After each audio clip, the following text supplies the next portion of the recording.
Bonjour, dans cette vidéo, je vais vous montrer toutes les méthodes de sauvegarde sur le Samsung Galaxy S26.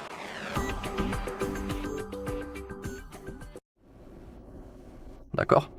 Tout d'abord, ouvrons les paramètres et commençons peut-être par compte et sauvegarde. Et ici, nous avons une liste de toutes les sauvegardes possibles que nous pouvons créer. Commençons peut-être par le Samsung Cloud. Cliquez sur Sauvegarder les données. Si vous souhaitez utiliser cette fonctionnalité, bien sûr, vous devez être connecté à votre compte Samsung. Mais d'abord, nous devons mettre à jour le Samsung Cloud. Cela se fera en arrière-plan, donc nous devons attendre un peu jusqu'à ce que le processus soit terminé. Donc peut-être, si ça avance, allons-y avec la sauvegarde Google qui se trouve juste en dessous. Il suffit d'appuyer dessus. Si vous souhaitez utiliser cette fonctionnalité, bien sûr, vous devez être connecté à un compte Google. En bas, nous avons les détails de la sauvegarde. Nous avons les photos et vidéos, ainsi que d'autres données de l'appareil. Vous devez vous assurer que tout est activé. Dans mon cas, je dois activer les photos et vidéos. Donc, en fait, je dois d'abord la mettre à jour. Alors attendons que ce soit terminé. Ça ne devrait pas prendre beaucoup de temps, mais je ne sais pas encore. Peut-être qu'entre-temps, le Samsung Cloud sera aussi mis à jour. Mais je pense que Google Photos sera plus rapide que ça, donc. Cliquons sur ce bouton et activons immédiatement la sauvegarde si ce n'est pas déjà fait. D'accord, maintenant on peut fermer. Retour au menu et maintenant tout est activé. Bien sûr, il faut se rappeler sur quel compte vous effectuez votre sauvegarde. Pour vérifier, cliquez sur Sauvegarder, Autres données, et ici, vous pouvez vérifier le compte Google sur lequel vous êtes actuellement connecté. Vous devez également avoir un peu d'espace de stockage libre, comme vous pouvez le voir. Si vous n'en avez pas assez, vous devrez peut-être cliquer sur Nettoyer l'espace ou obtenir du stockage. Dans mon cas, j'ai assez d'espace, donc je peux revenir en arrière. Et pour créer une sauvegarde, il faut cliquer sur ce gros bouton vert « Sauvegarder maintenant ». Le processus va maintenant commencer. Il faut patienter. Ici, un cercle est apparu, comme vous pouvez le voir, et maintenant il se remplit lentement. En gros, quand il disparaît, cela signifie que notre sauvegarde a été créée avec succès.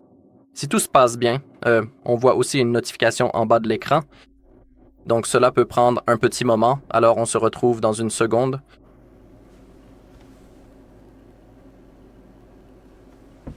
D'accord.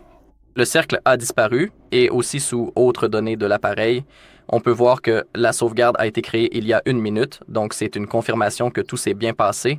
Si vous cliquez sur sauvegarder d'autres données, vous pouvez aussi voir la taille de la sauvegarde. D'accord, donc ça c'était la sauvegarde Google, l'une de mes méthodes préférées.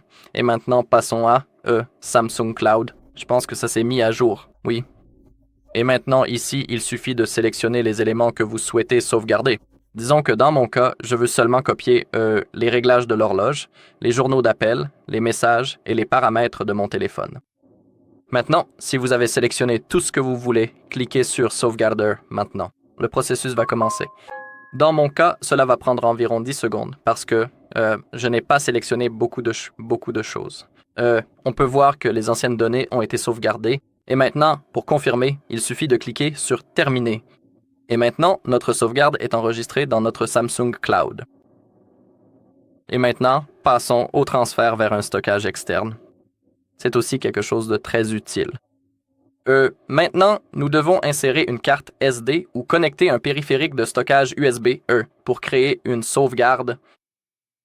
Donc maintenant, je vais utiliser une carte SD qui est dans l'adaptateur pour l'USB. Je vais donc l'insérer. Cela devrait maintenant apparaître à l'écran que nous avons le stockage USB. Oui, maintenant, cliquez sur stockage USB ou carte SD. Je ne sais pas lequel vous voulez utiliser. Et maintenant, sélectionnez les données que vous souhaitez sauvegarder. Vous pouvez tout sélectionner. Vous pouvez voir le temps estimé. Ce sera environ 8 minutes. Et à côté, nous avons la taille. Nous pouvons copier uniquement les appels, les contacts et les messages, ou si vous le souhaitez, vous pouvez cliquer sur Personnaliser et sélectionner manuellement les éléments que vous voulez sauvegarder.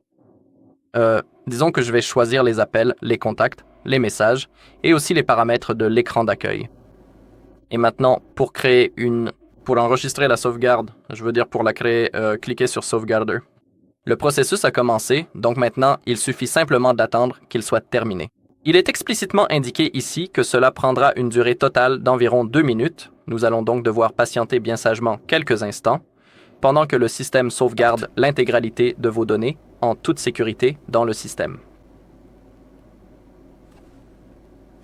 D'accord, à 100%. Il est encore en train de copier certaines choses, alors attendons un peu qu'il soit terminé. D'accord, nous avons les résultats de sauvegarde. Cliquez sur Suivant. Tout est prêt. Cliquez sur Terminer. Et tout est désormais sauvegardé et stocké sur notre périphérique de stockage USB. Dans mon cas, il s'agit en fait d'une carte SD.